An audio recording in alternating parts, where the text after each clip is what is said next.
नारायणं नमस्कृत्य ओम अज्ञानतिमिरान्धस्य ज्ञानञ्जनशलाकया चक्षुरुन्मिलितमेन तस्मै श्रीगुरुवे नमः। श्रीचैतन्यमनोभीष्टं स्थापितं येन भूतले स्वयं रूपकदा मह्यं ददाति स्वपदान्तिकं वन्देऽहं श्रीगुरु श्रीयुतपदकमलं श्रीगुरून् वैष्णवाचं श्रीरूपं साग्रजातं सगण रघुनाथान्वितं तं सजीवं साद्वैतं सावधूतं परिजनसहितं कृष्णचैतन्यदेवं श्रीराधाकृष्णपादान् सगण ललिता श्रीविशाखान्विताश्च नारायणं नमस्कृत्यं नरं चैव नरोत्तमं देवीं सरस्वतीं व्यासं ततो जयमुदीरयेत्। सुन्वतां स्वकथा कृष्ण पुण्ये श्रवणकीर्तनं हृदयन्तस्तु भद्राणि विध्नोति सुरसतां नष्टप्रायेषु भद्रेषु नित्यं भागवत सेवया भगवती उत्तम श्लोके भक्तिर्भवति नैष्टिकी तदा रजस्तमो भाव काम लोभादय चेत निरावृद्धम स्थित सत्य प्रसिद्धति एवं प्रसन्न मनसो भगवद्भक्ति योगता भगवत तत्व विज्ञान मुक्त संगस्य जायते विद्यन्ते हृदय ग्रंथि सिद्ध्यन्ते सर्व संशयम् क्षीयन्ते चास्य कर्माणि दृष्ट्वात्मनिस्वरे मुखं करोति वाचालं करोति गिरिं यत्कृपातमं वन्दे परमानन्दमाधवं प्रह्लाद नारद पराशर पुण्डरीकं व्यासम् अम्बरीश सुख सौनक विष्णुदालभ्यां रुक्मांग अर्जुन वसिष्ठं विश्वनाथीनं पुण्यानि नामानि परम भागवत स्मरामि। हे कृष्ण करुणा सिंधु दीनबंधु जगतपते गोपेश गोपिका कांत राधा कांत नमस्तुते तप्त कांचन गौरांगे श्री राधे वृंदावनेश्वरी वृषभानुसुते देवी प्रणमामि हरिप्रिये वाञ्छाकल्पतरुभ्यश्च कृपा सिन्धुभ्यो च पतितानां पावनेभ्यो वैष्णवेभ्यो नमो नमः। जय श्री कृष्ण चैतन्य प्रभु नित्यानंद श्री अद्वैत गदाधर श्रीवासादि श्री गौर भक्तवृंद हरे कृष्णा कृष्ण कृष्णा हरे हरे हरे राम राम राम राम हरे हरे। इसमें आज हम लोग को पढ़ना है स्कंद संख्या 10 अध्याय संख्या 34 और टाइटल है नंद महाराज की रक्षा तथा शंखचूर्ण का वध। भगवान कृष्ण के द्वारा शंखचूर्ण असुर का वध करते हैं भगवान और नंद महाराज की रक्षा करते हैं शंखचूर्ण से। इस अध्याय को हम लोग पढ़ेंगे आज, ध्यान पूर्वक सुनने का प्रयास करो। क्या बोलते हैं? श्री सुका उवाच एकदा देव यत्रायां गोपाल जात कौतुकम अनोभीर भुक्ते प्रयुक्तम ते अंबिकावनम। सुखदेव गोस्वामी ने कहा एक दिन भगवान शिव की पूजा हेतु यात्रा करने के उत्सुक वाले बैलगाड़ियों द्वारा अंबिका वन चले गए। एक दिन सारे ग्वाल बाल भगवान शिव की पूजा करने के लिए बैलगाड़ी पर सवार होते हैं और अंबिका वन के लिए चले जाते हैं। बोलते हैं यहाँ पर श्रील रूप गोस्वामी के अनुसार एकदा शब्द मतलब शिवरात्रि का सूचक है कि एक दिन मतलब उस दिन शिवरात्रि था। उस दिन सारे ग्वाल बाल क्या करते हैं? बैलगाड़ियों पर सवार होते हैं और अंबिका वन में भगवान शिव की पूजा करने के लिए जाते हैं। यह भी उल्लेख है कि अंबिका वन गुजरात प्रांत में सिद्धपुर शहर के निकट है। तो अंबिका वन जो है वो गुजरात प्रांत में सिद्धपुर शहर के निकट है। श्रील विश्वनाथ चक्रवर्ती ठाकुर बताते हैं कि ग्वाले फाल्गुन मास की कृष्ण पक्ष की चतुर्दशी के दिन यात्रा पर रवाना हुए थे। वे प्रमाण प्रस्तुत करते हैं कि अंबिका वन मथुरा से उत्तर पश्चिम दिशा में सरस्वती नदी के किनारे स्थित है। अंबिका वन इसलिए विख्यात है क्योंकि इसमें भगवान शिव अपनी पत्नी उमा देवी के साथ के अर्चा विग्रह के साथ विराजमान है। तो इस तरह से सारे ग्वाल बाल जो है बैलगाड़ियों पर चढ़ते हैं और अंबिका वन को जाते हैं जहाँ भगवान शिव की पूजा करने के लिए शिवरात्रि का दिन था। उस दिन जीव गोस्वामी बता रहा है कि शिवरात्रि के दिन सारे ग्वाल बाल जो है बैलगाड़ियों पर चढ़ते हैं और अंबिका वन को जाते हैं। वहां जाकर भगवान शिव और उमा देवी की पूजा करते हैं। हे राजन, वहां पहुंचने के बाद उन्होंने सरस्वती नदी में स्नान किया। तब भी विविध प्रकार से पूजा सामग्री से शक्तिशाली भगवान शिव और उनकी पत्नी देवी अंबिका की भक्ति पूर्वक पूजा की। सारे ग्वाल बाल सरस्वती नदी में स्नान करते हैं और तब विधि पूर्वक सामग्रियों से भगवान शिव और माता अंबिका की पूजा शुरू करते हैं। बोलते हैं गाओ हिरण्य वासांसी मध्वस्त ना नामादृताम ब्रह्मणेभ्यो तदुम सर्वे देवो न प्रियतामिति। ग्वालों ने ब्राह्मणों को गवें स्वर्ण वस्त्र और शहद मिश्रित पकवान की भेंटें दान में दी। तत्पश्चात उन्होंने प्रार्थना की कि हे प्रभु, हम पर आप प्रसन्न होइए। इस तरह से सारे ग्वाल बालों ने वहां पर सरस्वती नदी में स्नान करके भगवान शिव और माता उमा देवी की पूजा करी भक्ति पूर्वक। और उसके बाद ब्राह्मणों को गांव में स्वर्ण वस्त्र और शहद मिश्रित पकवान की भेंट प्रदान किया। तत्पश्चात उनसे प्रार्थना की कि हे प्रभु, हम पर आप प्रसन्न होइए। सारे ब्राह्मणों से उन्होंने दान देकर और प्रार्थना किया कि आप लोग हम पर प्रसन्न होइए। नंद सुनंद और अन्य अत्यंत भाग्यशाली ग्वालों ने वह रात्रि सरस्वती के तट पर संयम से अपने अपने व्रत रखते हुए बिताए। उन्होंने केवल जल ग्रहण किया और उपवास रखा। इस तरह से सारे ग्वाल बाल उस दिन नंद और सुनंद जो ग्वालों के हेड थे, ये लोग क्या करते हैं? वो रात्रि भर सरस्वती के तट पर संयम पूर्वक अपने व्रत का रख कर उस रात को बिताते हैं और केवल जल ग्रहण करके उपवास करते हैं उस दिन, शिवरात्रि के दिन। ठीक है ना।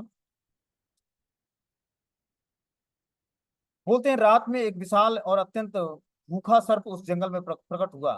वह सोए हुए नंद महाराज के निकट अपने पेट के बल सरकता हुआ गया और उन्हें निगल गया। तो क्या हुआ, शिवरात्रि के दिन ये लोग जो है सरस्वती नदी के तट तट पर विश्राम कर रहे थे, तभी एक सर्प प्रकट होता है और क्या करता है, नंद महाराज को पेट के बल सरकते हुए सर्प गया और नंद महाराज को निगलने लगा। सांप के चंगुल में फंसे नंद महाराज चिल्लाए, कृष्ण बेटे कृष्ण, यह विशाल सर्प मुझे निगले जा रहा है, मैं तो तुम्हारा शरणागत हूँ, मुझे बचाओ। तो जब ग्वाल बाल या नंद महाराज, जब परिस्थिति उनकी विपरीत होती तो कृष्ण को अपने रक्षक के रूप में स्वीकार करते। उससे पहले वो अपने बेटा मानते या ग्वाल बाल मानते, लेकिन जब परेशानी में होते तो कृष्ण को अपना रक्षक के रूप में स्वीकार करते सारे ग्वाल बाल और नंद महाराज। जब ग्वालों ने नंद महाराज की चीख सुनी तो तुरंत उठ गए और उन्होंने देखा कि नंद को तो सर्प निगले जा रहा है। अत्यंत विचलित होकर उन्होंने जलती मसालों से उस सर्प को पीटा। सारे बाल क्या करते हैं, वो सरस्वती नदी के तट पर जब रुके थे तो रात को मसाल जलाया हुआ था, वो क्या करते हैं, उस मसालों से सर्प को पीटना शुरू करते हैं। लुकाठों से जलाए जाने पर भी उस सांप ने नंद महाराज को नहीं छोड़ा। तब भक्तों के स्वामी भगवान कृष्ण उस स्थान पर आए और उन्होंने उस सर्प को अपने पांव से छुआ। तो भगवान आते हैं उस समय और क्या करते हैं, अपने पैरों से उस सर्प को छू देते हैं। जैसे ही छूते हैं, सौवे भगवतम श्रीमत् पाद स्पर्श हता शुभम, भेजे सर्प पुहित्वाम रूपम विद्याधर चीतरम।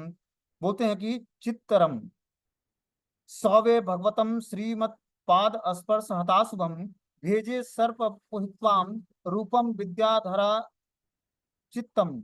भगवान के दिव्य शरीर का चरण का स्पर्श पाते ही सर्प के सारे पाप विनष्ट हो गए।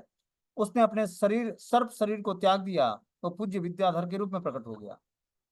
तो जैसे ही भगवान के चरण कमलों का स्पर्श हुआ, वो सर्प अपना सर्प वाला शरीर त्याग देता है और क्या करता है, विद्याधर के रूप में शरीर धारण कर लेता है। बोलते हैं अभी तक जो सर्प था, अब वो विद्याधर नामक देवताओं में पूजनीय सुंदर रूप प्रकट हुआ, जिस दूसरे शब्दों में वह विद्याधर के नायकों के रूप में प्रकट हुआ। तो सर्प जो था वो विद्याधर लोक का एक व्यक्ति था, लेकिन वो किसी श्राप के कारण वो सर्प बन गया था। जैसे ही भगवान के चरण कमलों का स्पर्श पाता है, वैसे ही वो अपने पूर्व जीवन के विद्याधर जैसे देवताओं के रूप में वो पूजनीय और सुंदर बन जाता है। जब भगवान ऋषिकेश ने उस व्यक्ति के से जो दीप्यमान शरीर से युक्त उसके समक्ष भगवान के समक्ष सिर झुकाया था, सुनहरी मालाओं से सज्जित खड़ा हुआ था, तो भगवान ने क्या पूछा उससे, भगवान ने कृष्ण ने कहा, हे महाशय, आप तो अत्यधिक सौंदर्य से चमत्कृत होने से इतने अद्भुत लग रहे हैं, आप कौन हैं? आपको किसने सर्प का यह भयानक शरीर धारण करने के लिए बाध्य किया था? तो भगवान कृष्ण ने उसे पूछा कि आप तो बहुत ही देखने में सौंदर्यवान और चमत्कृत अद्भुत लगते हैं, लेकिन आप किस कारण से सर्प की योनि में आए थे? तो सर्प बोलना शुरू करता है, सर्प।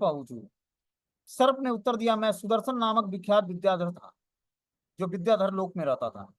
वो सुदर्शन नामक एक विद्याधर लोक में रहने वाला प्राणी था।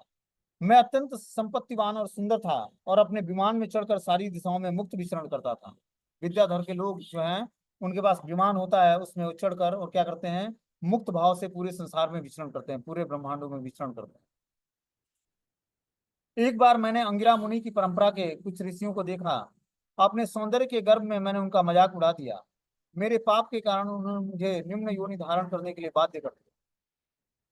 तो जैसे ही उस विद्याधर लोक में एक बार अंगिरा मुनि निवास करते हैं, अंगिरा मुनि की परंपरा में कुछ ऋषि आते हैं, उनको देखता है और ये सौंदर्य के गर्भ में मदमस्त होकर मजाक उड़ाने लगता है उन ऋषियों का। ऋषि तो जो है तपस्या करके अपने शरीर को जो है साथ लेते हैं, और ये देखने में बहुत ही सुंदर था। तो उसको लगा कि जो है ये जो ऋषि महात्मा हैं, इनके ऊपर उसने हंसना शुरू कर दिया, क्योंकि उसका शरीर बहुत सुंदर था और सुंदर शरीर होने के कारण वो अभिमानी था। वास्तव में मेरे लाभ के लिए ही उन दयालु ऋषियों ने मुझे श्राप दिया था। क्योंकि अब मैं समस्त लोगों के परम दिव्य गुरु के पांव द्वारा स्पर्श किया जा चुका हूँ। इस तरह सारे अशुभों से मुक्त हो चुका हूँ।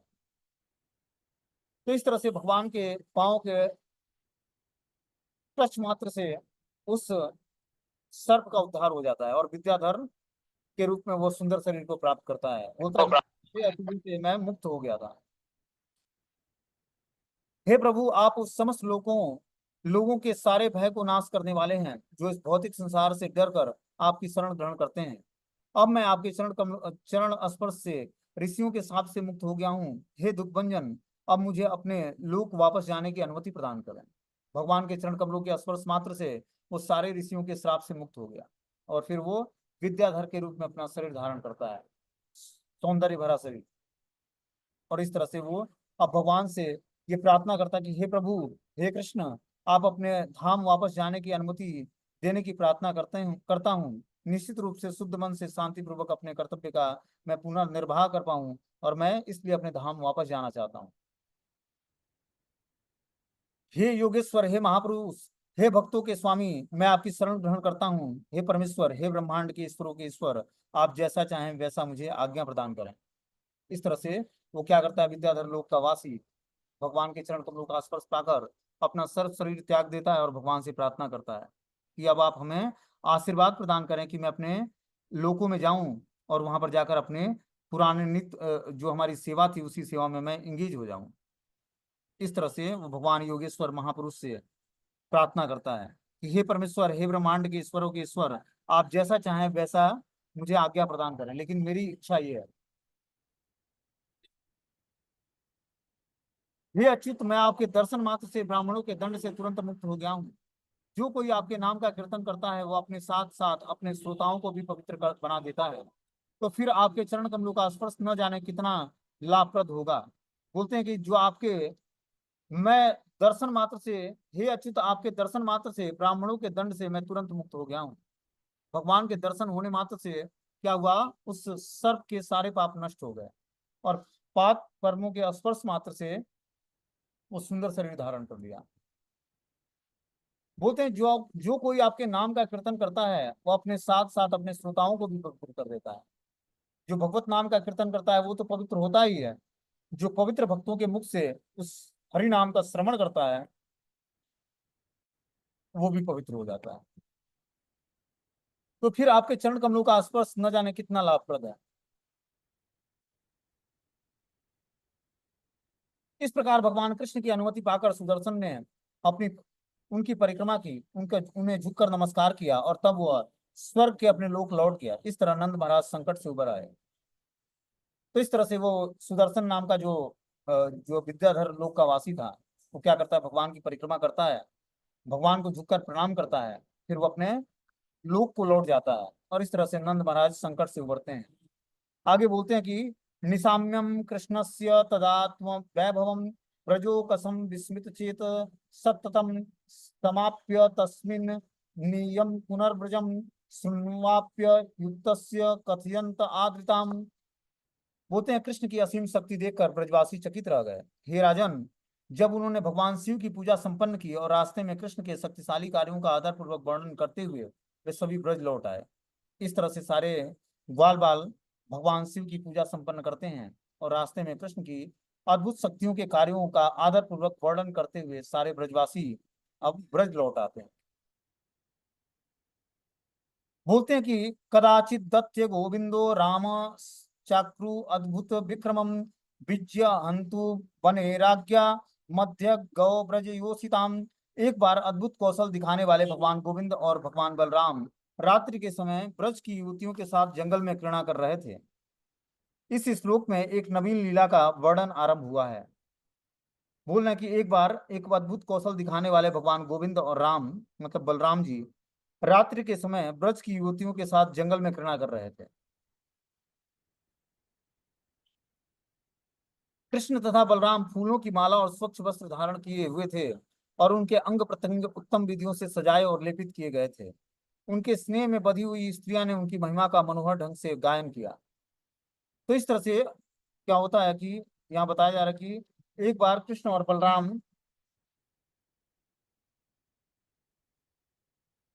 फूलों की माला और स्वच्छ वस्त्र धारण किए हुए थे और उनके अंग प्रत्यंग उत्तम विधियों से सजाए और लेपित किए गए थे। इस तरह से दोनों भाई जो है कृष्ण और बलराम फूलों की माला से और स्वच्छ वस्त्रों से अपने शरीर को सजाते हैं और अंग प्रत्यंग उत्तम विधि से सजाए गए और चंदन लेपित किए गए थे। स्नेह में बधी हुई स्त्रियों से उनकी महिमा का मनोहर ढंग से गायन किया जा रहा था। अब जो स्नेह में स्त्रियां भगवान से जुड़ी थी, वो क्या करती, भगवान की महिमाओं का गायन कर रही थी। उस दोनों ने रात्रि आगमन की प्रशंसा की, जिसका संकेत चंद्रमा और तारों से के उदित होने, कमल की गंध से युक्त मंद वायु और चमेली के फूलों की सुगंध से मत्त भौरों से हो रहा था। तो वो जो रात्रि था, आगमन की प्रशंसा की गई, जिसका संकेत चंद्रमा और तारों से उदित होने लगा था। मतलब अब रात्रि का प्रहर होने वाला था, चंद्रमा आकाश में आ गया था और तारे उदित होने वाले थे। कमल की गंध से युक्त मंद वायु और चमेली के फूलों की सुगंध से मत्त भौरे वहां मंडरा रहे थे। ऐसा वातावरण था कि चारों तरफ मंद वायु बह रही थी और चमेली के फूलों की सुगंध फैली हुई थी और भटरे भौरे जो है उस पर मंडरा रहे थे। कृष्ण तथा बलराम एक साथ आरोह अवरोह की सभी ध्वनियों से युक्त राग अलापने लगे। उनके गायन से सारे जीवों के कान और मन को सुख प्राप्त होने लगा। अब कृष्ण और बलराम क्या करते हैं, आरोह और अवरोह विधि से जो दिव्य ध्वनि थी गान की, उसको अलापने लगते हैं, मतलब गाने लगते हैं। उस गायन से क्या होता है, सारे जीवों के कानों और मनों को बहुत ही सुख प्राप्त हुआ जब भगवान कृष्ण और बलराम जो है गीत गाने लगे थे। जब गोपियों ने वो गान सुना तो वो सम्मोहित हो गईं। हे राजन, वे अपने आप को भूल गईं और उन्होंने यह भी नहीं जाना कि उनके सुंदर वस्त्र शिथिल हो रहे हैं, उनके बाल और मालाएं बिखर रही। इस तरह से जब वो गान की ध्वनि, जो गीत भगवान ने गाया कृष्ण और बलराम ने, तो उस गीत को सुनकर गोपियां सम्मोहित हो जाती हैं। और इस पर सुखदेव गोस्वामी बोलते हैं कि हे राजन, वे अपने आप को भूल गई और उन्होंने यह नहीं जाना कि उनके सुंदर वस्त्र शिथिल हो रहे हैं और उनके बाल और मालाएं बिखर रही हैं। इस तरह से जब वो भगवान के मुखारबिंद से गीत को सुनती हैं, तो क्या करती हैं, भगवान के द्वारा गाए हुए गीत से सम्मोहित हो जाती हैं भगवान के प्रति। जब भगवान कृष्ण और बलराम स्वेच्छापूर्वक क्रीड़ा कर रहे थे और गाते हुए मतवाले हो रहे थे, तभी कुबेर का शंखचूर्ण नामक एक दास वहां आ जाता है। जब इस तरह से कृष्ण और बलराम स्वेच्छापूर्वक क्रीड़ा करते हुए गाते हुए मतवाले हाथी की तरह चल रहे थे, तो कुबेर का एक शंखचूर्ण नामक एक दास वहां आता है। हे राजन, दोनों को देखते देखते शंखचूर्ण उन स्त्रियों को उत्तर दिशा की ओर भगा कर ले जाने लगता है। जो स्त्रियां भगवान के गायन में प्रेजेंट हुई थी, उनको क्या करता है, शंखचूर्ण उन स्त्रियों को उत्तर दिशा की ओर भगा कर ले जाने लगता है।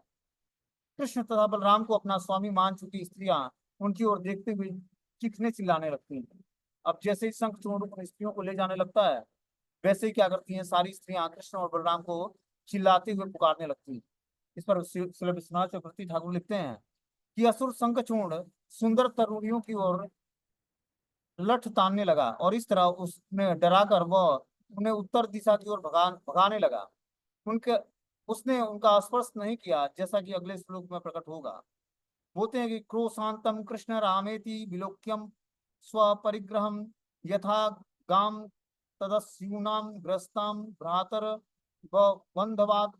अपने भक्तों को कृष्ण राम कहकर चिल्लाते हुए सुनकर, यह देखकर कि चोर द्वारा गौं की तरह चुराई जा रही है, गांव में किस तरह चुराई जा रही है, कृष्ण तथा बलराम उस असुर के पीछे दौड़ने लगे। तो इस तरह से कृष्ण और बलराम क्या करते हैं, जब वो चिल्लाने भरी आवाज को सुनते हैं, तो देखते हैं कि चोर द्वारा गौओं को चुराई जा रही है और कृष्ण बलराम उस असुर का पीछा करने लगे। भगवान ने उत्तर उत्तर में पुकारा कि डरना मत। तत्पश्चात उन्होंने हाथ में साल वृक्ष के लट्ठे उखाड़ लिए और उस अधमतम गुहक का तेजी से पीछा करने लगे, जो तेजी से भाग रहा था। तो भगवान ने क्या किया, एक साल वृक्ष को उखाड़ा, उसके लट्ठे को उठाया और उस असुर के पीछे, जो शंखचूर्ण नामक असुर था, उसके पीछे तेजी से भागने लगे उस लट्ठे को उठाकर। जब शंखचूर्ण ने उन दोनों को साक्षात काल और मृत्यु की तरह अपनी ओर आते देखा, तो वो उद्विग्न हो उठा। वो भ्रमित होकर स्त्रियों को छोड़कर अपनी जान बचाकर भाग गया। तो जैसे ही देखता है कि कृष्ण और बलराम जो है हाथ में वृक्ष लेते हुए उनका पीछा कर रहे हैं, तो साक्षात काल उनको दिखा और मृत्यु की तरह वो अपने मृत्यु को अपनी ओर आते हुए देखकर उद्विग्न हो उठा। इस तरह वो क्या हुआ, भ्रमित होकर स्त्रियों को छोड़कर अपनी जान बचाकर भाग गया।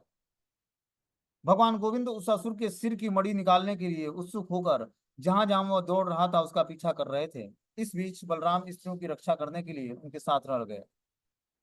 तो भगवान बलराम जी क्या करते हैं, स्त्रियों का की रक्षा करने के लिए वहीं रुक जाते हैं। लेकिन गोविंद क्या करते हैं, कृष्ण क्या करते हैं, उस असुर के सिर पर मणि लगी हुई थी, उस मणि को निकालने के लिए उसका पीछा करने लगते हैं, उसके पीछे पीछे दौड़ने लगते हैं। हे राजन परीक्षित, शक्तिशाली भगवान ने दूर तक शंखचूर्ण को दूर तक भागते हुए शंखचूर्ण को पकड़ लिया, मानो निकट से हो। तब अपनी मुट्ठी से उस दुष्ट के सिर पर चूड़ामणि समेत धड़ से अलग कर दिया। भगवान ने क्या किया, उस दुष्ट के सर पर प्रहार किया अपने मुट्ठियों से, और इस तरह से उसका जो है धड़ अलग हो जाता है। इस प्रकार शंखचूर्ण असुर को मारकर उसकी चमकीली मणि लेकर भगवान कृष्ण ने उसे अपने बड़े भाई बलराम को बड़ी प्रसन्नता पूर्वक गोपियों के सामने ही भेंट कर दिया। क्या करते हैं, भगवान अपने मुट्ठों से मारकर उस असुर के जो सर पर मणि लगी हुई थी उस मणि को निकाल लेते हैं, और सारी उस स्त्रियों के सामने ही, गोपियों के सामने ही वो मणि भगवान बलराम को भेंट के रूप में स्वीकार करते हैं। बोलते हैं विभिन्न गोपियों ने शायद सोचा कि गोविंद उनमें से किसी एक को वो बहुमूल्य मणि देंगे, किंतु उनके बीच होड़ रोकने के लिए श्री कृष्ण ने प्रसन्नता पूर्वक अपने बड़े भाई बलराम को वो मणि प्रदान कर। तो गोपियों को लगा कि कृष्ण हमें ये मणि प्रदान करेंगे, लेकिन भगवान ने इन गोपियों में आपस में होड़ ना हो, झगड़ा ना हो, इसके लिए उन्होंने क्या किया, उस मणि को भगवान बलराम को प्रदान करते हैं। इस तरह से शंखचूर्ण का भगवान वध कर देते हैं कृष्ण, और उसके सर से मणि निकालकर और बलराम जी को प्रदान करते हैं।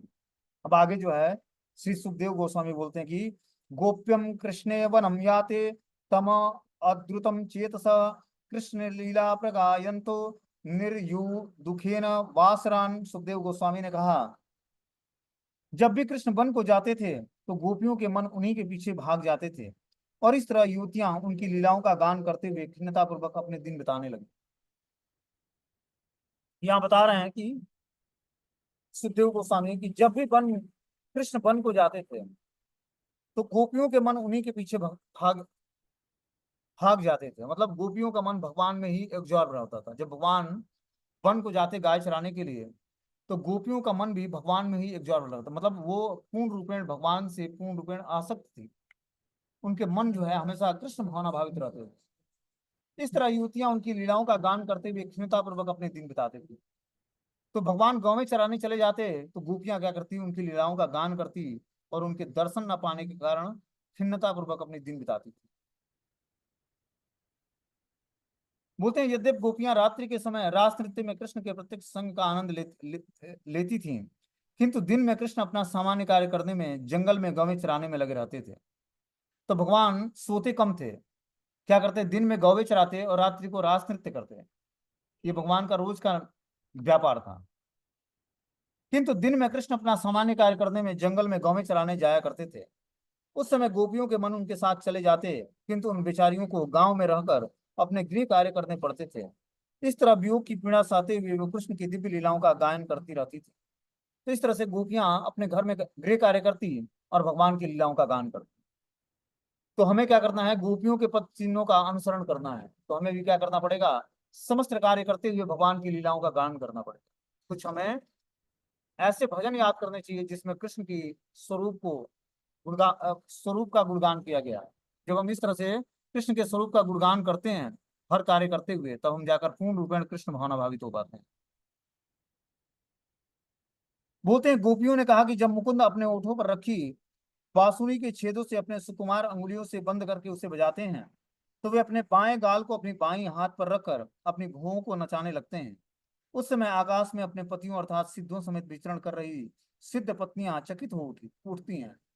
जब स्त्रियां बंसी की ध्वनि सुनती हैं तो उनके मन काम वासनाओं से चलायमान हो उठते हैं, और अपनी पीड़ाओं से उन्हें इसकी भी सुधि नहीं रह जाती है। उनके कमर बंद शिथिल पड़ हुए जाते रहते हैं। बोलते हैं कि जब भगवान मुकुंद अपनी होठों पर रखी बांसुरी के छेदों से सुकुमार अंगुलियों से बंद करके उसे बजाते हैं, तो वे अपने बाएं गाल को अपनी बाईं हाथ पर रखकर अपनी भुवों को नचाने लगते हैं। उस समय आकाश में अपने पतियों तथा सिद्धों समेत विचरण कर रही जो सिद्ध पत्नियां हैं, सिद्ध लोक के वासियों की जो पत्नियां हैं, वो उनके अंदर काम वासनाएं चलायमान हो जाती हैं भगवान की बांसुरी सुनकर। और इस पीड़ा के कारण वो अपनी सुध बुद्ध खो देती हैं, उनके कमरबंद शिथिल पड़ जाते हैं। भगवान की बांसुरी की जो ध्वनि है वो हर व्यक्ति के हृदय में काम वासनाएं उत्प्रेरित कर देती है, जो भी उसको सुन लेगा।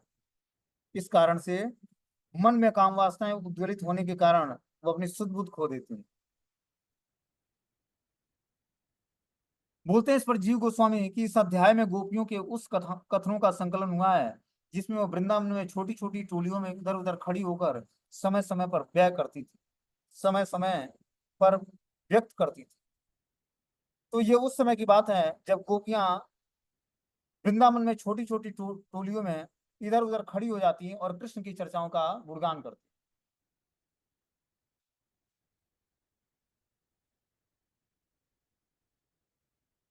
हे बालाओं, दुखियों को आनंद देने वाला यह नंद का बेटा अपने वक्षस्थल पर अविचल दामिनी बहन करता है और इसकी हंसी रत्न जड़ित हार जैसी है।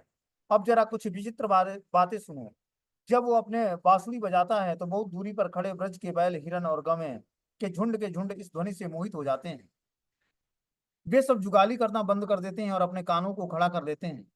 वे स्तंभित होकर ऐसे लगते हैं मानो सो गए हों और चित्रों में बनी आकृतियां हों। तो जब सारे वृंदावन के ब्रज के बैल, हिरन और गवें और झुंड के झुंड जो जानवर हैं वो जब भगवान की इस दिव्य वाणी को सुनते हैं तो जहां तहां जुगाली करना बंद कर देते हैं, कानों को खड़ा कर लेते हैं, स्तंभित होकर जिससे लगता है वो सो गए हों इस तरह वो स्तब्ध हो जाते हैं और भगवान की इस सुंदर बांसुरी की ध्वनि को ध्यान पूर्वक श्रवण करते हैं। जैसे लगता हो कि चित्रों में आकृतियां बनी, ऐसे वो एकाग्र हो जाते हैं और भगवान की बांसुरी में अपने मन को एकाग्र कर देते हैं।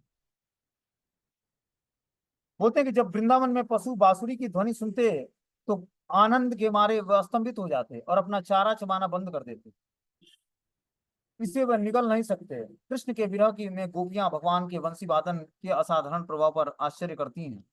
श्री श्रीधर स्वामी ने सामायिक पद हार हास की व्याख्या जिसमें भगवान कृष्ण के मुस्कान की तुलना एक हार से की गई है इस प्रकार की है।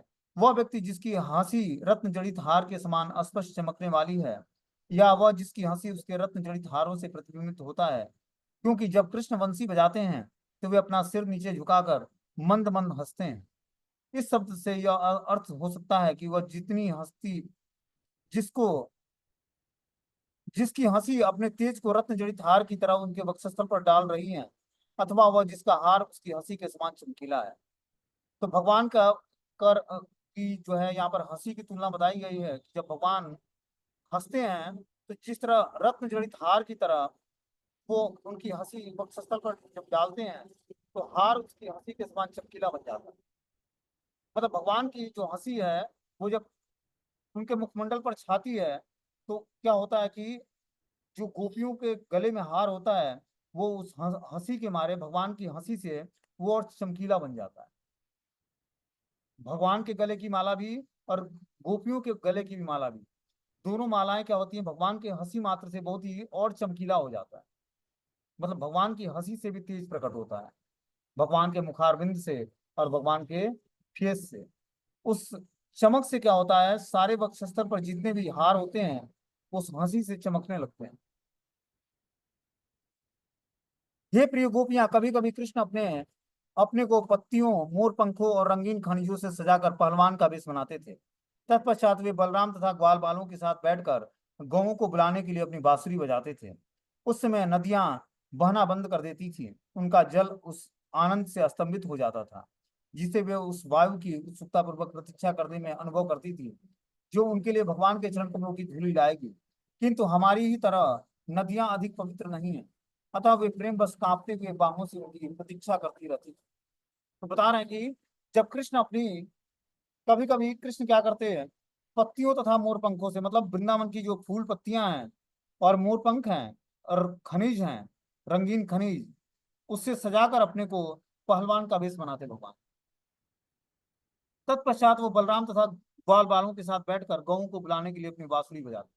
तो भगवान गोप वेश धारण करते और मोर पंख और फूल पत्तियों से अपने को सजाते, रंगीन खनिजों से अपने चेहरे पर जो है आईब्रोज बनाते और इस तरह से वो पहलवान का वेश धारण करते। और क्या करते कृष्ण बलराम के साथ और ग्वाल बालों के साथ बैठकर गौं को बुलाने के लिए अपनी बांसुरी बजाते यमुना तीर पर। जब यमुना के किनारे भगवान बांसुरी बजाते तो नदियां बहना बंद कर देती, उनका जल आनंद के मारे स्तमित हो जाता था, जिससे वह उस वायु की उत्सुकता पर वह प्रतीक्षा करने का अनुभव करती जो उनके लिए भगवान के चरण कमलों की धूलि लाएगी। नदियां बहना बंद करके स्तब्ध हो जाती हैं और वो प्रतीक्षा करती हैं कि कब जो है एक सुंदर वायु आएगी और भगवान श्री कृष्ण के चरणों कमलों की धूलि हम पर ले आगे तक पहुंचाएगी। इस तरह से वो क्या करती है, स्तब्ध होकर भगवान के चरण कमलों की धूलि के लिए प्रतीक्षा करते हैं कि कब वो वायु आएगा जो भगवान के श्री चरणों से होकर गुजरेगा और उनके चरण कमलों की धूलि लाकर हमें प्रदान करेगा।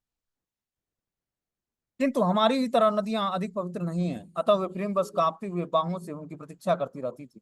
गोपियां बताती हैं कि नदियां भी हमारी ही तरह अधिक पवित्र नहीं है, अतः वे प्रेम बस कांपते हुए बाहों से उनकी प्रतीक्षा करती रहती थी। तो नदियां भी भगवान की चरण कमलों की धूलि पाने के लिए क्या करती है, भगवान की के चरण कमलों की धूलि पाने के लिए प्रतीक्षा करती है कि कब ऐसा हवा बहेगा जो भगवान के श्री चरण कमलों की धूलि ले आकर हमारे तक पहुंचाएगा। बोलते हैं तात्पर्य में कि यहाँ पर गोपियां कह रही हैं कि कृष्ण की बांसुरी की ध्वनि नदी जैसी जड़ वस्तुओं को भी चेतन बना देती है, जिससे वे आनंद से अस्तमित हो जाती हैं। जिस तरह गोपियां सदैव कृष्ण के शारीरिक सानिध्य में नहीं रह सकती थी, उसी तरह नदियां भगवान के चरण कमलों तक नहीं आ सकती हैं। यदि वे भगवान को चाहती हैं, किंतु आनंद के मारे उनका हिलना डुलना रुक जाता है और उनकी लहर रूपी भुजाएं भगवत प्रेम से कांपने लगती हैं। तो इस तरह से बता रहे हैं यहाँ पर कि जब गोपियां ये कह रही हैं कि कृष्ण की बांसुरी की ध्वनि नदी जैसे जड़ वस्तु में भी चेतना जागृत कर देती है। भगवान की बांसुरी की ध्वनि इतनी दिव्य होती है कि वो जड़ वस्तु में भी चेतना जागृत कर देती है, जिससे वे आनंद से अस्तंभित हो जाती थी। नदियां भगवान की बांसुरी की ध्वनि सुनकर अस्तंभित हो जाती थी, जहां तहां नदी का जल रुक जाता था। जिस तरह गोपियां सदैव कृष्ण के शारीरिक सानिध्य में नहीं रह सकती, उसी प्रकार नदियां भगवान के चरण कमलों तक नहीं आ सकती थी। यद्यपि वे भगवान को चाहती थी, किंतु आनंद के मारे उनका हिलना डुलना रुक जाता और उनकी लहर रूपी भुजाएं भगवत प्रेम से कांपने लगती थी। तो गोपियों को इतना भगवान से प्रेम था, नदियों को इतना भगवान से प्रेम था, जो यमुना नदी थी, कि आनंद के मारे उसका हिलना डुलना रुक जाता था, जल जहां तहां स्तब्ध हो जाता था और इस तरह से लहर रूपी भुजाएं भगवत प्रेम में कांपने लगती थी। जो नदी की लहर रूपी जो भुजाएं हैं वो भगवत प्रेम में क्या करती, कांपने लगती।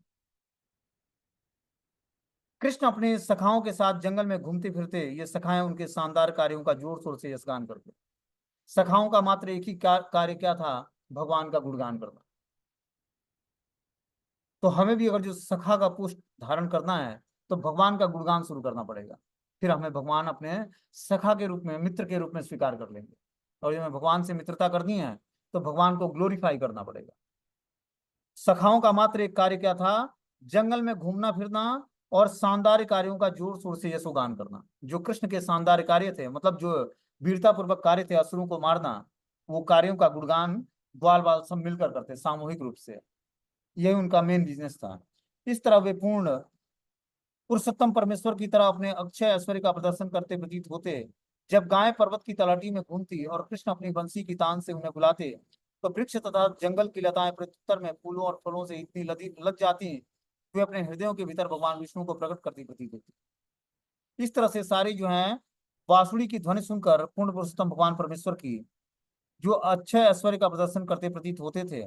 जब गाय पर्वत की तलहटी में घूमती और कृष्ण अपनी बंसी की तान छेड़ते, तो वृक्ष और जंगल की लताएं प्रत्युत्तर में फूलों और फलों से इतनी लग जाती कि वे अपने हृदयों के भीतर भगवान विष्णु को प्रकट करती प्रतीत होती।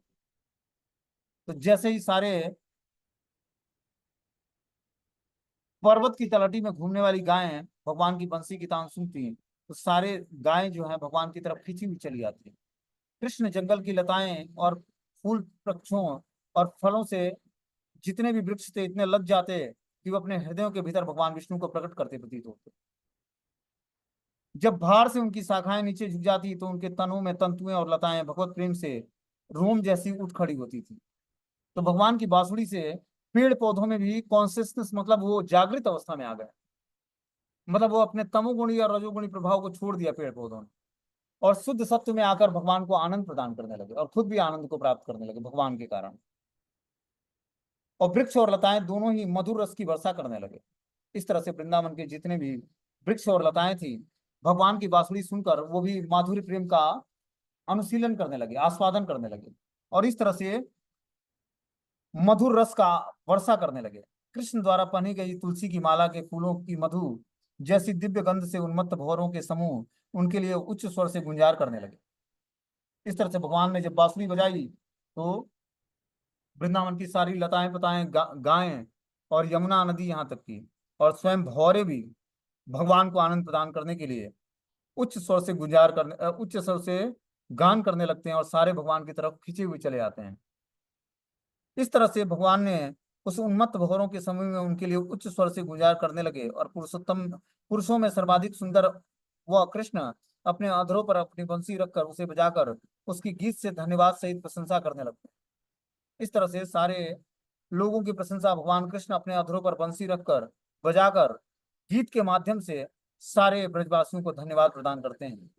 जब मनोहारी बंसी गीत सारसों हंसों और झील में रहने वाले अन्य पक्षियों के चित्त को चुरा लेता है, निसंदेह ये सभी अपनी आंखें बंद किए मौन साधे उनके पास जाते और गहन ध्यान में उन पर अपनी चेतना को स्थिर करते हुए उनकी पूजा करते थे। तो इस तरह से यहाँ बता रहे हैं कि जब मनोहारी बंसी की गीत सार हंस और झील में रहने वाले अन्य पक्षियों के चित्त को चुरा लेता था, तो निसंदेह वे सभी अपनी आंखें बंद कर लेते और मौन साधे उनके पास जाते थे, भगवान कृष्ण के पास, और इस तरह से गहन ध्यान में उन पर अपनी चेतना को स्थिर करके उनकी पूजा किया करते थे।